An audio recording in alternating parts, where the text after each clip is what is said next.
Good morning, Virginia Palacios, Executive Director of Commission Shift. I want to thank you for issuing clear guidelines and timelines around the development of guidance on the waste pit rulemaking that's coming up. I really appreciate the transparency of the email that was sent out, and I see that effort, and I wanted to acknowledge it. I'd also like to request that the Railroad Commission open up a similar process for developing guidance on the definition of environmental justice, which is a term included in the Chapter 5 carbon dioxide storage rules. That's something that the Commission said that it would work on with the U.S. Environmental Protection Agency in a memorandum of understanding if primacy is to be granted to Texas for Class 6 injection. But executive orders were recently issued by President Trump and Governor Abbott, and those emphasize the importance of a government committed to serving every person with equal dignity and respect, and directing state and federal agencies to comply with the colorblind guarantee of both state and federal constitutions.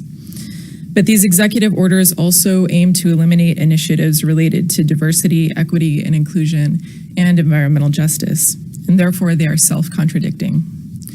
The landmark civil rights case Hernandez v. Texas, decided in 1954, acknowledged that although certain policies did not directly prohibit Mexican Americans from serving on juries, none had been chosen for juries over the past 2.5 decades. This inherent bias in jury selection, although presumably colorblind, prevented a fair trial.